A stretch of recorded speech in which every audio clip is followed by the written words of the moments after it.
Boa noite, pessoal. Tudo bem com vocês? Para mim é um motivo de muita felicidade estar aqui hoje com vocês, poder contribuir trazendo uma devocional. E eu queria convidar você a abrir a Bíblia em Colossenses, na epístola que o apóstolo Paulo escreveu aos Colossenses, capítulo de número 3. E nós vamos abordar o seguinte tema, conforme aparece aí no slide: a piedade no serviço da igreja. Quem fez essa arte está de parabéns, viu? Essa arte aí ficou primeira linha. Colossenses capítulo 3, nós vamos ler os versos de 12 a 17, certo?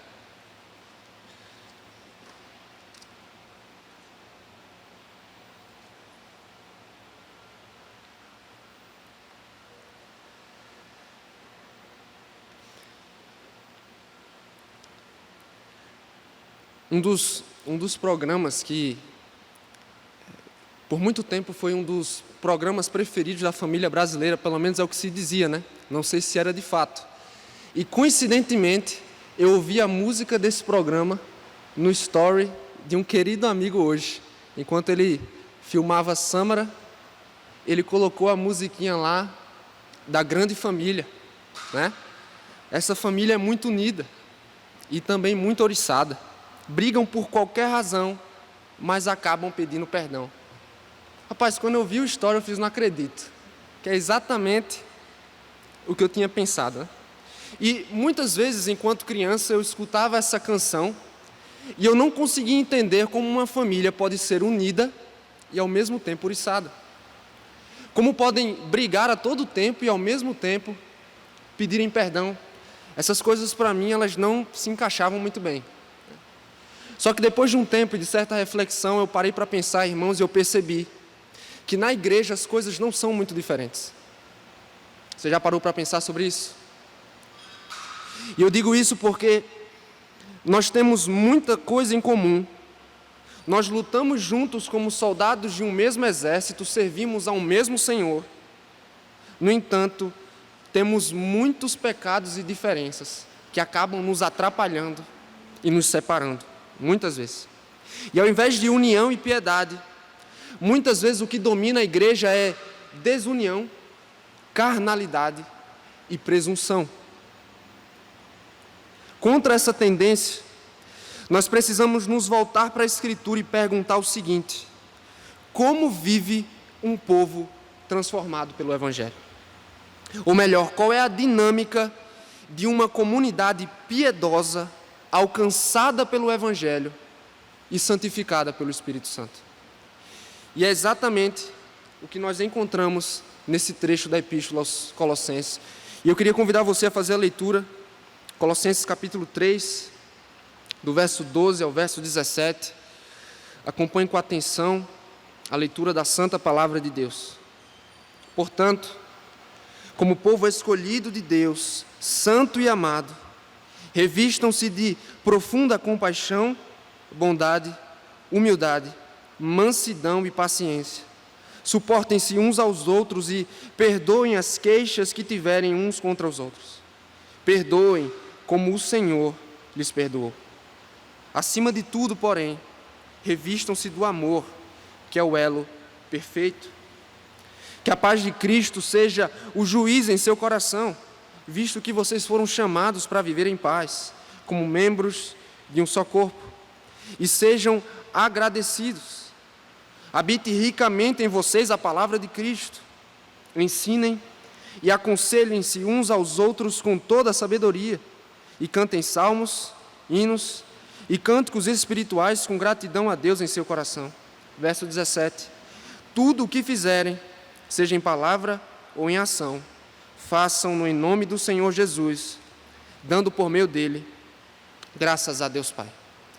Senhor, muito obrigado pela oportunidade que temos de estar aqui reunidos, ó Deus. Recebe os cânticos que oferecemos ao Senhor, eles foram entoados de coração, ó Deus. Deus, no nome de Jesus agora, nós contamos com a assistência do Teu Espírito, a fim de que o Senhor nos faça compreender Tua palavra e a aplique com poder ao nosso coração, ó Deus, a fim de que possamos experimentar e praticar as verdades do texto. É o que te pedimos no nome de Jesus Cristo. Amém. Rapaz, eu gostei, viu? O Caba botou 4 copos de água aqui para mim. Só presta assim. Irmãos, como vocês utilizariam o seu tempo no cárcere? Possivelmente você nunca pensou sobre isso e, de fato, você não deve nem pensar. Mas e se eu dissesse que boa parte do Novo Testamento foi escrito do cárcere? Nós estamos diante de uma epístola da prisão. A epístola aos Colossenses, juntamente com Filemão, com Efésios e com Filipenses, e juntamente com 2 Timóteo, são epístolas que foram escritas pelo apóstolo Paulo da prisão. Possivelmente Paulo escreveu Colossenses aproximadamente durante o ano 61 ou 62 depois de Cristo, enquanto estava preso na cidade de Roma. E é interessante, irmãos, que a igreja de Colossenses não foi plantada pelo apóstolo Paulo, mas possivelmente deve sua existência ao ministério de Paulo na cidade de Éfeso. E essa igreja, ela lutava contra um ensino herético, um sincretismo, uma mistura de legalismo, ou seja, de leis e de rituais judaizantes, com misticismo, adoração de anjos e visões celestiais, mas asceticismo, onde os falsos mestres e profetas diziam: não toque, não prove. Ou seja, trata-se de um desprezo ao corpo e das coisas materiais. Então Paulo escreve essa carta para expressar o seu interesse pessoal naquela congregação, refutar a heresia e também enfatizar a proeminência na pessoa de Jesus Cristo. E quando a gente chega aqui ao capítulo número 3, se você já teve a oportunidade de ler essa carta, você vai perceber que Paulo já atravessou a parte teológica da epístola, e agora ele está entrando numa seção, ou escrevendo uma seção puramente prática. Ou seja, ele está falando sobre os desdobramentos da teologia. No capítulo 3, na metade dele, na metade superior, do versículo 5 ao 11, ele está falando quais são as implicações de você se despir do velho homem e se revestir do novo. A princípio, ele vai falar quais são os aspectos negativos, o que significa de fato despir-se do velho homem, que práticas abandonar, o que você deve lançar fora. E do versículo 12 ao 17, o apóstolo Paulo então nos apresenta a faceta positiva do revestir-se do novo homem. O que isso significa? Eu quero que você perceba todo o tempo comigo que o texto que nós lemos e vamos estudar tem um tom profundamente comunitário e imperativo. E aqui nós temos exatamente, irmãos, o retrato de uma comunidade piedosa, de uma comunidade santa, que é governada pelo Evangelho e transformada pelo Espírito Santo. Então eu quero meditar com vocês nessa devocional rapidamente o seguinte tema: uma comunidade santa e piedosa. Uma comunidade santa e piedosa. E a pergunta que precisamos fazer é: qual é a dinâmica de uma comunidade assim? Com que essa comunidade, ou como ela se parece? E esse texto nos oferece 2 respostas. Em primeiro lugar, eu convido você a observar comigo, dos versos 12 a 15, uma comunidade revestida da nova vida ou do novo homem que é Cristo. Uma comunidade revestida do novo homem que é Cristo. Você percebeu que o verso de número 12 inicia com o termo portanto. Sempre, irmãos, que estivermos lendo documentos como esse, epístolas, esses termos precisam despertar nossa atenção. Quando ele aparece, provavelmente, o autor está nos indicando que aqui nós encontramos uma conclusão lógica de um argumento anteriormente desenvolvido. E que argumento é esse? Talvez você se pergunte. No capítulo 3, Paulo está dizendo que o cristão morreu com Cristo e ressuscitou com Ele para a novidade de vida, certo? Então, ele se despiu do velho homem e ele se reveste do novo homem. Então, Paulo aqui no capítulo 3, ou mais precisamente a partir do verso 12, ele está recapitulando os efeitos do Evangelho. E esse Evangelho, irmãos, transformou completamente a vida e a identidade dos ouvintes da igreja de Colossenses. Como? E aí eu quero que você preste atenção nos termos que Paulo usou para descrevê-los. Primeiro, povo escolhido de Deus. A doutrina da eleição é afirmada por Paulo em várias de suas cartas. E o que ele está dizendo aqui é que este povo foi amado e escolhido em Cristo antes da fundação do mundo e separado para pertencer a Ele. Mas é interessante que, e você vai perceber isso logo na sequência, que a doutrina da eleição aqui, ela não fala simplesmente da salvação, ela não se confina nessa realidade gloriosa, mas ela se estende e se aplica ao serviço do povo de Deus. O povo foi eleito para o serviço também. Isso fica claro nos termos seguintes. Ele diz que o povo também é santo. Assim como Deus a quem servimos é santo, Deus separa o seu povo para si, para a pureza e para o serviço. Seu povo também é santo. E não só isso, o povo é também amado. A igreja é objeto do amor incondicional e invencível do Senhor. Então Paulo ele define a identidade daquela igreja com base nesses termos. E a pergunta é agora: o que Deus espera de seu povo? O que Deus espera desses irmãos? E aí nós encontramos o seguinte: revistam-se de profunda compaixão, bondade, humildade, mansidão e paciência. Perceba que revistam-se é um verbo no modo imperativo, gente. Ou seja, Paulo não está falando ou dando, oferecendo uma opção àquelas pessoas. Ele está impondo uma realidade. Ele está investido de autoridade apostólica e ele está dirigindo uma ordem àquele povo. Revistam-se. Então, depois de ele falar de uma série de práticas que precisavam ser abandonadas, a partir do verso 10 ele começa a usar essa linguagem: revistam-se. Veja o que ele diz no verso de número 10 desse mesmo capítulo. Ele diz: e se revestiram do novo homem, o qual está sendo renovado em conhecimento à imagem do seu Criador. Ou seja, Cristo. E a ideia é exatamente a seguinte, irmãos: uma vez que os pecadores nascem com as vestes de Adão, vestes corrompidas, maculadas, agora, pelo poder do Espírito e do Evangelho de Cristo, eles deviam se revestir do novo homem. E talvez você diga: João, mas isso é muito abstrato, isso é muito distante. Como de fato os crentes se revestem deste novo homem? E aí Paulo deixa isso claro, por meio das virtudes do novo homem, que foram lidas por nós aqui. E é interessante, irmãos, que o que nós encontramos aqui em Colossenses é muito parecido com o que encontramos em Gálatas capítulo 5, que são as listas ou a lista do fruto do Espírito Santo. São basicamente as mesmas virtudes. Nós encontramos profunda compaixão, que nada mais é do que uma afeição profunda para com o próximo. Bondade, que é o oposto de malícia, de perversidade, o desejo e o fazer o bem em favor do próximo. Humildade, não possuir um conceito elevado de si mesmo.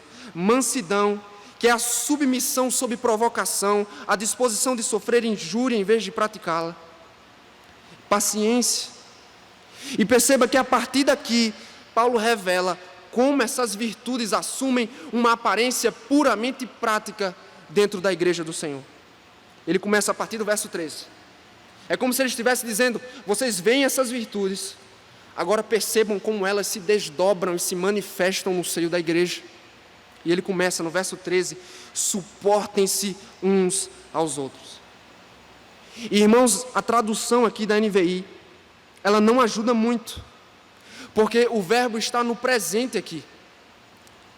Ou seja, trata-se de uma tarefa contínua, constante e que não pode ser interrompida. Então a melhor tradução seria: suportando-vos uns aos outros, dando a ideia de uma ação inacabada, de uma ação que não deve ser frustrada nem interrompida. Ou seja, nunca haverá um tempo, nunca, em que esse dever cessará. E essa é uma das facetas do fruto do Espírito anteriormente citados. E talvez você pergunte por que a necessidade de suportar. E eu acho que eu não preciso nem responder isso, irmãos. Eu falei no princípio. Há necessidade de suportar porque a igreja é cheia de pecadores, cheia de pessoas diferentes, cheia de pecados. E muitas vezes isso causa confusão, desunião e carnalidade, presunção e uma série de outros prejuízos e vícios. Então, se você ler o Novo Testamento, isso vai ficar muito claro. Jesus disse: eu não vim para os sãos, eu vim para os doentes. E uma diversidade de cartas escritas pelo apóstolo Paulo foram escritas para igrejas complicadas, igrejas difíceis.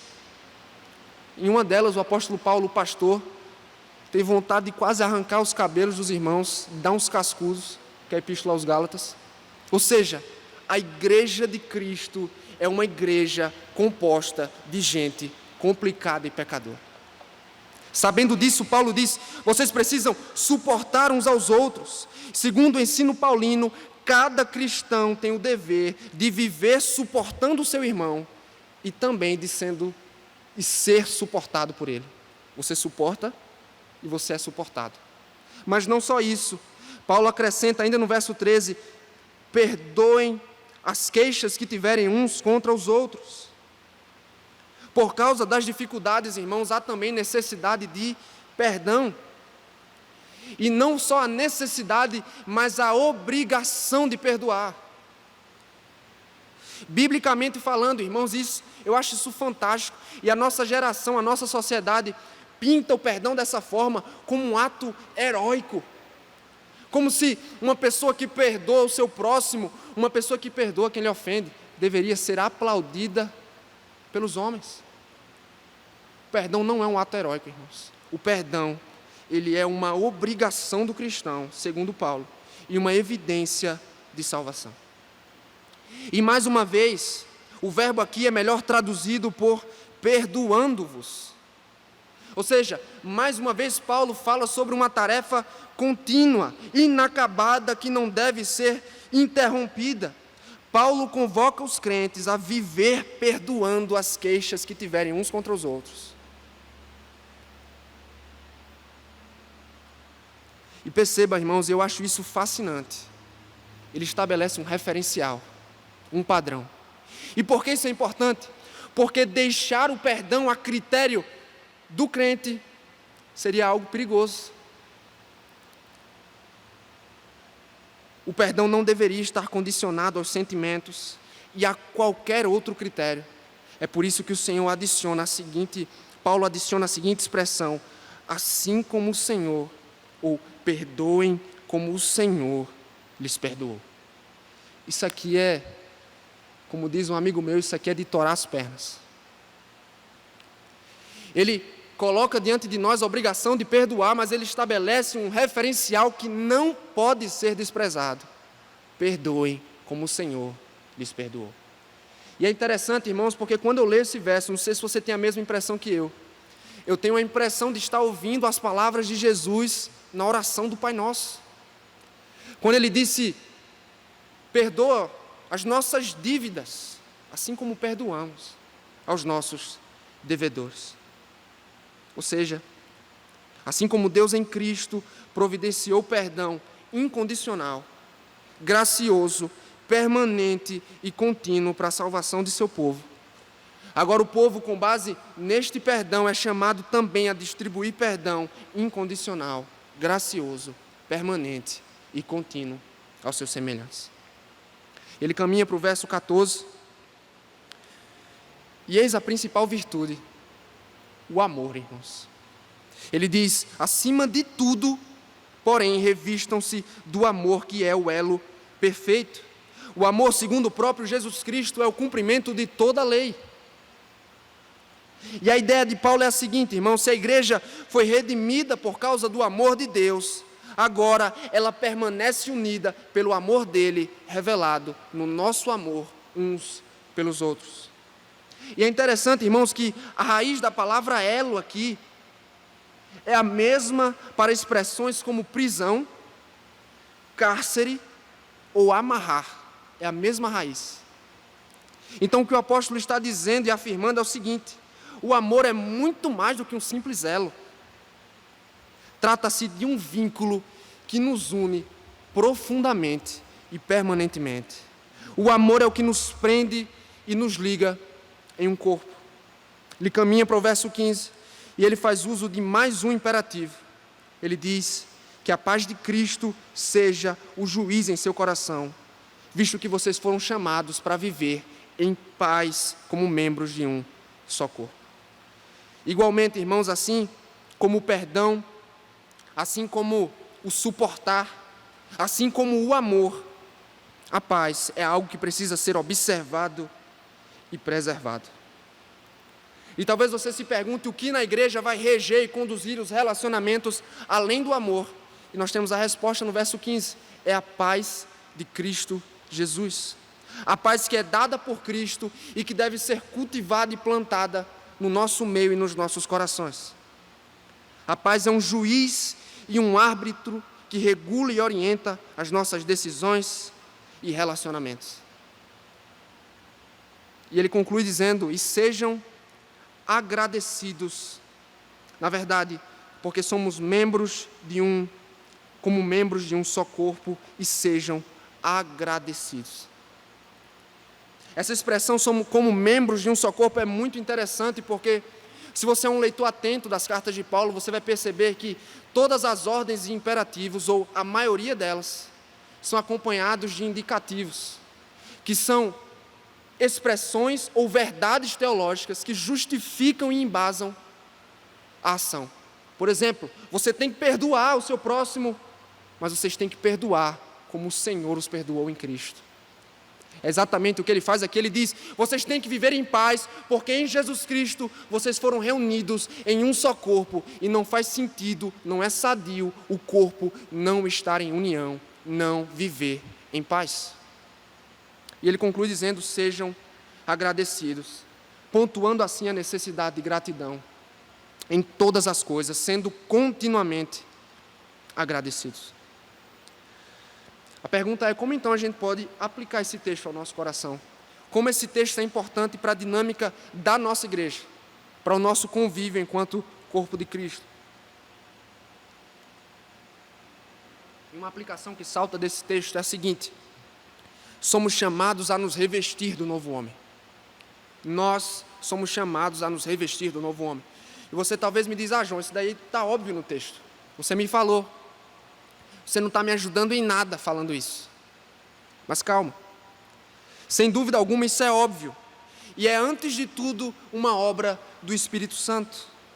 Mas o imperativo aqui não deixa dúvida de que essa é sua obrigação e é também minha obrigação. E Paulo não dá brecha para exceção alguma aqui. Todos nós precisamos nos engajar nessa tarefa. Mas precisamos nos perguntar como isso se dá, como acontece. Buscando, claro, o poder do Espírito e o poder do Evangelho de Jesus Cristo.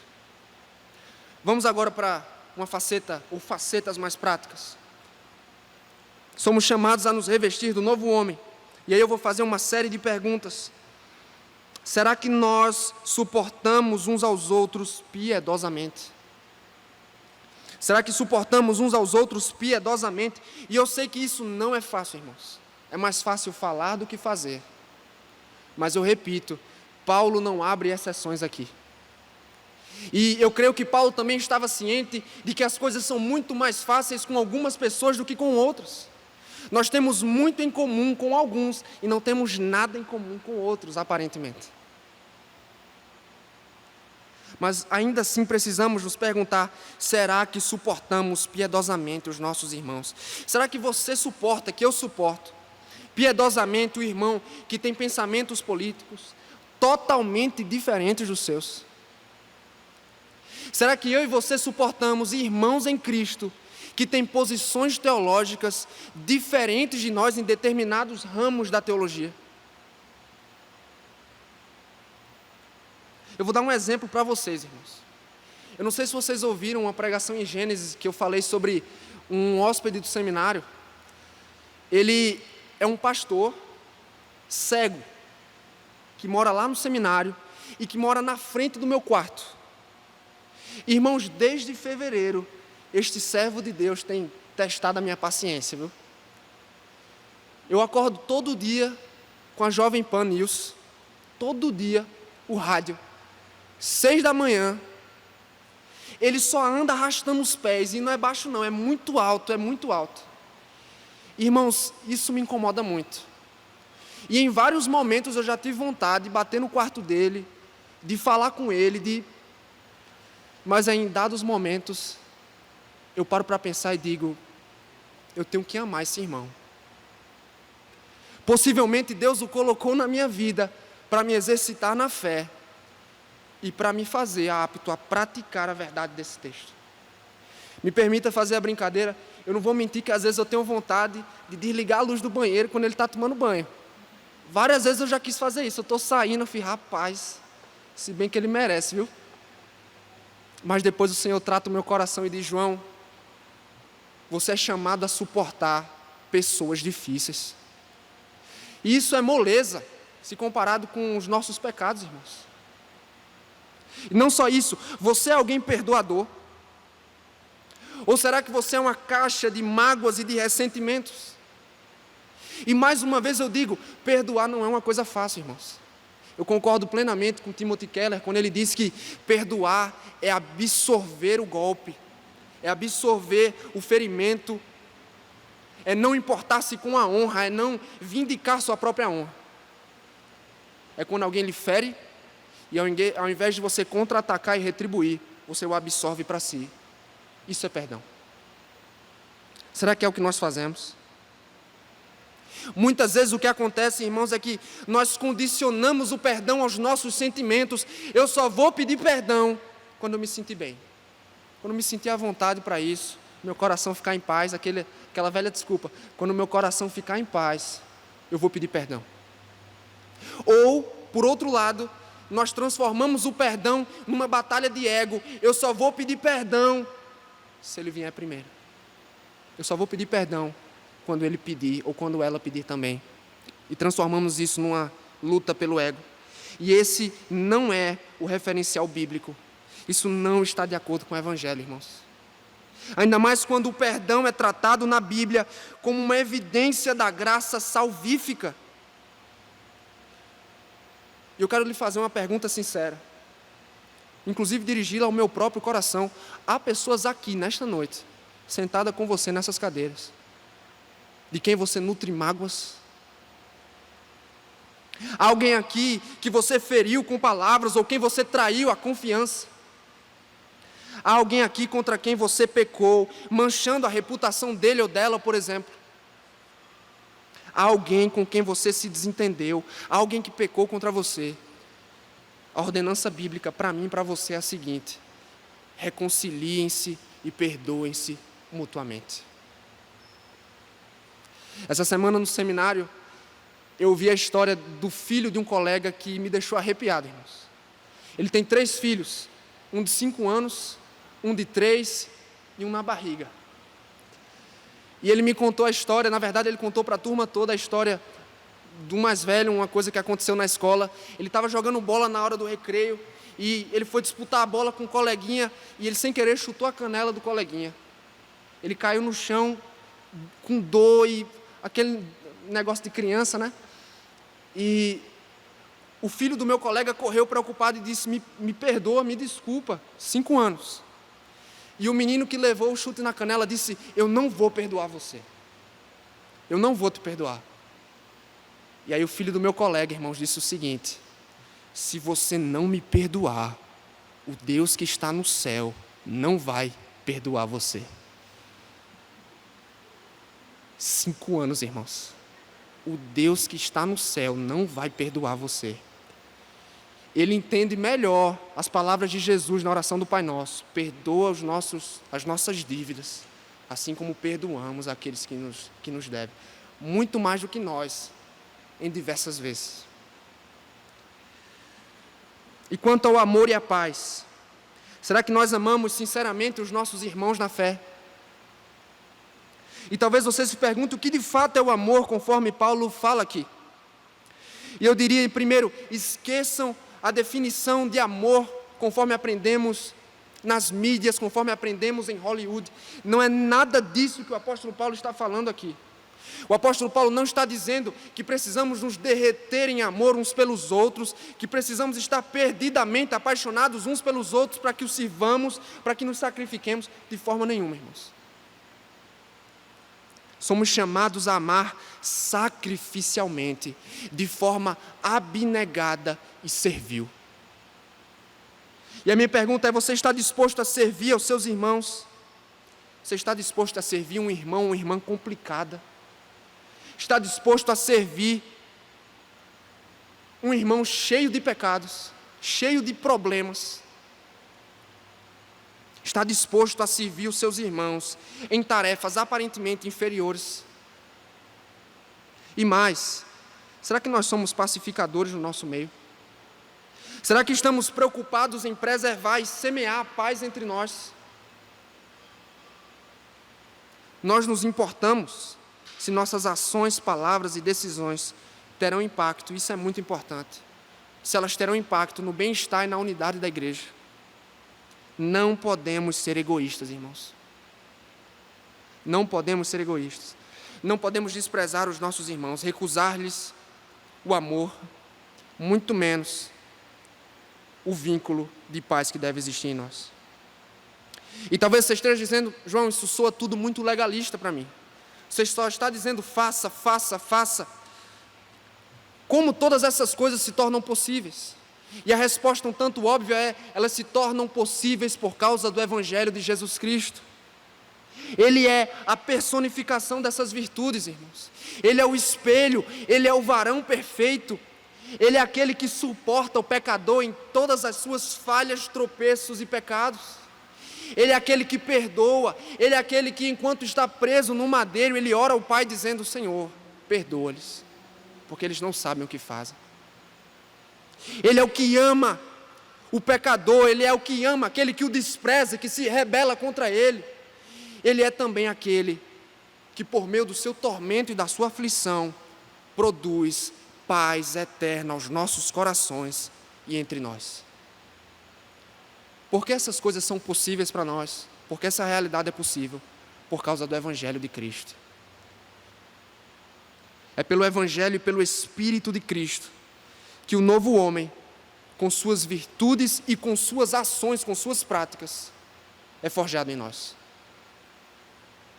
E o segundo ponto, para a gente encerrar: uma comunidade santa e piedosa, ela, além de ser revestida da nova vida em Cristo, ou do novo homem, ela também habita na palavra de Cristo. E depois de Paulo descrever como a vida das pessoas se parece, aqui ele vai descrever como deve funcionar a dinâmica, o relacionamento, o envolvimento da igreja. Ele revela de perto como funciona a dinâmica corporativa de uma igreja que entendeu essa realidade e está disposta a buscá-la. Verso 16 ele diz: habite ricamente em vocês a palavra de Cristo. Ensinem e aconselhem-se uns aos outros com toda a sabedoria, e cantem salmos, hinos e cânticos espirituais com gratidão a Deus em seu coração. Perceba que mais uma vez ele inicia com um imperativo: habite. E esse termo determina a dinâmica contínua da igreja, como ela deve funcionar sempre, e como se não bastasse, como se o termo habitar, esse imperativo, já não fosse forte o suficiente, ele adiciona um advérbio de intensidade. Ele diz: não só habite, mas habite ricamente, abundantemente, excessivamente. O quê? A palavra de Cristo. Um comentarista nos ajuda para entender essa expressão, a palavra de Cristo, o que ele quer dizer exatamente. Ele diz: o objetivo, a revelação especial que procede de Cristo e diz respeito a Cristo, deve governar cada pensamento, palavra e ação, até mesmo os desejos e motivos ocultos de cada membro, e assim deve dominar entre todos eles, e isso ricamente. Então, a palavra de Cristo, conforme revelada na sua palavra, não só a respeito dele, mas dita por ele, deve governar a igreja. E mais uma vez, João, isso é muito abstrato. Paulo deixa isso mais claro para a gente, de uma forma mais prática, mais acessível. Deixa. Ele diz, a palavra deve habitar, mas para quê? Ele continua, instruindo, ensinem e aconselhem-se uns aos outros. Mais uma vez, me permita, estou sendo um pouco atrevido, né? Mas me permita sugerir uma tradução alternativa aqui ao termo. Ao invés de ensinem e aconselhem-se, seria melhor instruindo-vos e aconselhando-vos. A nossa versão, ela não dá a impressão de que essa é uma tarefa que jamais pode ser interrompida. Talvez essa seja a nossa impressão quando pensamos a respeito de discipulado, de instrução, de aconselhamento. Muitas vezes os cristãos pensam, se eu já o fiz uma vez, se eu já servi determinado irmão, eu estou quites com Deus. Mas a verdade é que essa é uma realidade ou uma tarefa a ser buscada e praticada continuamente, incessantemente, sem um ponto final previsto. Não é algo que é feito uma única vez e olhe lá, é uma obrigação dos membros do corpo enquanto habitam neste mundo. E quando a igreja ela é cheia da palavra de Cristo, o que vai surgir é uma atmosfera de discipulado, onde todos se dedicam à instrução e ao aconselhamento privado. O cristão, ele tanto se engaja com essa tarefa, como ele também é alvo desse cuidado. E a palavra de Cristo, ela além de ser alvo da nossa instrução, do nosso aconselhamento, ela também é alvo dos nossos louvores. Nós cantamos a palavra de Cristo. E o verso 17, Paulo diz, tudo o que fizerem, seja em palavra ou em ação, façam-no em nome do Senhor Jesus, dando por meio dele graças a Deus Pai. E por fim, uma igreja onde a palavra de Cristo habita ricamente, os membros do seu corpo farão tudo em nome do Senhor Jesus. Em outras palavras, irmãos, eles farão tudo para a glória de Cristo. Eles farão tudo em comunhão com Cristo, a serviço dele e segundo a sua vontade, dando graças a Deus Pai por meio dele, desfrutando da comunhão com ele que foi dada ou concedida no Evangelho. Como podemos aplicar esses dois versos? A aplicação é a seguinte: somos chamados a cultivar uma atmosfera de discipulado no seio da nossa comunidade. Somos chamados a cultivar uma atmosfera de discipulado no seio da nossa comunidade. E discipulado é basicamente isso que Paulo disse. Ela é instrução e aconselhamento. Instrução e aconselhamento. E percebam que, segundo a lógica paulina, a palavra habita ricamente para o serviço. Ou seja, habite ricamente a palavra de Cristo. Para quê? Para que vocês possam instruir e aconselhar uns aos outros continuamente.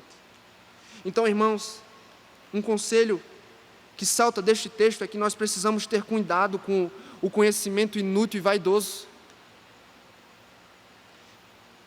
O conhecimento que não serve à causa de Cristo, mas à soberba do coração. O conhecimento que não serve à edificação da igreja, mas só para aumentar a nossa presunção e a nossa soberba. Que não agrega ao corpo de Cristo, mas sim ao ego. Então, se eu e você temos crescido no conhecimento de Deus, mas se o nosso conhecimento não é uma bênção para a comunidade aonde estamos inseridos, nós não estamos fazendo um uso piedoso daquilo que o Senhor tem nos dado. Estejamos dispostos, irmãos, a com que aprendemos e recebemos de Deus, a discipular um irmão na fé. Abrace alguém que deseja conhecer o cristianismo. Abrace alguém que deseja conhecer o Evangelho, as doutrinas centrais da fé, da Bíblia Sagrada. Aproxime-se de pessoas que estão sofrendo, para dividir os fardos, para oferecer conselho bíblico sábio e piedoso, e especialmente para oferecer empatia. Porque às vezes, quando as palavras não alcançam o ouvido, muito menos o coração, a empatia nos abre espaço para mais discipulado, nos dá abertura para mais instrução, para mais aconselhamento, para mais pregação do Evangelho. Coloque os seus dons a serviço da igreja.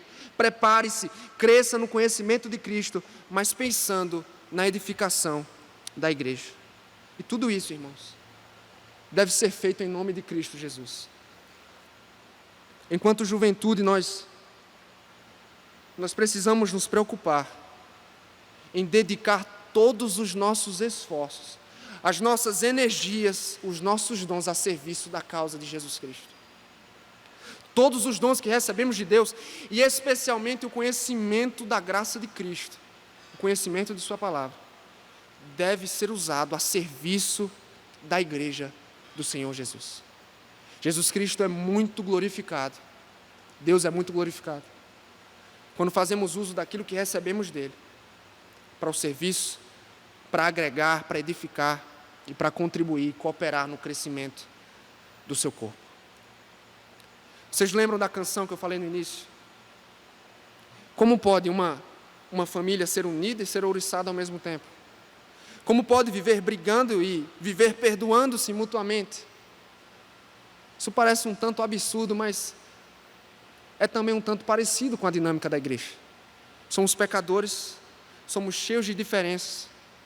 Nós falhamos contra Deus continuamente, mas também pecamos e ferimos o nosso irmão na fé.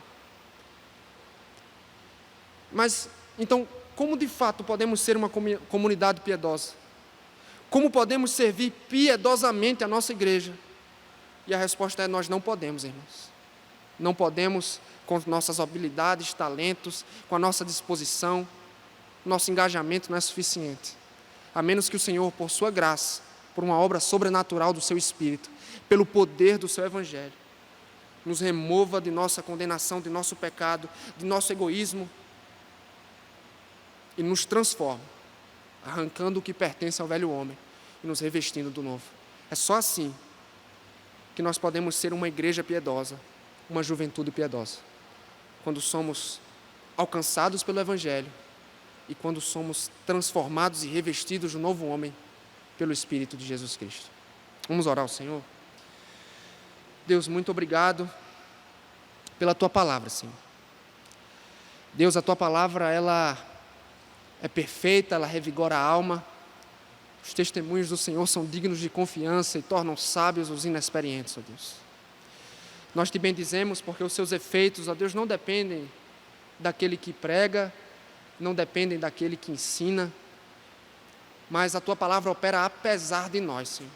O desejo do meu coração nessa noite é no nome de Jesus Cristo, Senhor, e pelo poder do Teu Espírito.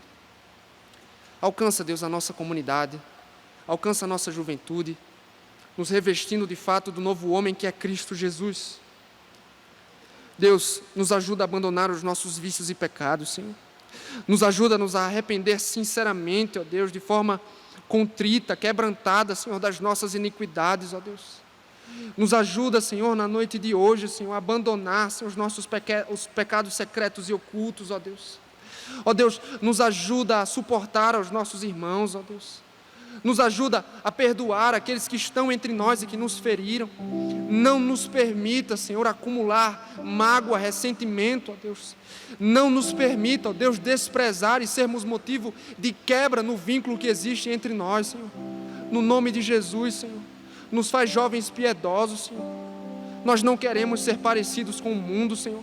Nós não queremos ser semelhantes à nossa juventude, não queremos apreciar o que este século aprecia, não queremos apreciar, Deus, e ajuntar o que o mundo ajunta. Nós queremos amar o Teu nome, Senhor. Nós queremos nos parecer contigo, nós queremos amar a Tua lei e viver em obediência ao Senhor, ó Deus.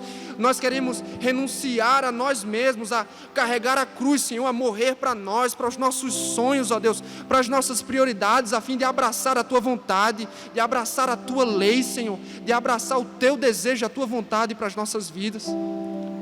Ó Deus, nós queremos que o Teu Evangelho nos seja caro e precioso, Senhor. Ó Deus, nós não queremos ser como aquele que te confessa com os lábios, ó Deus, mas te despreza na conduta, Deus, e te esquece de Ti no coração, Senhor. Senhor, nós queremos amar o Teu nome, Jesus. Nós queremos ser piedosos, Senhor. Nós queremos santidade, queremos sermos santos como Tu és santo, ó Deus.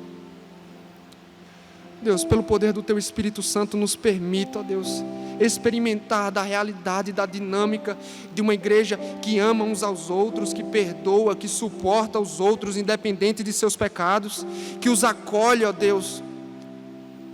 Acima de tudo, Senhor, nos dá amor pelo Teu Filho bendito, Senhor, que nos perdoou, que nos reconciliou contigo.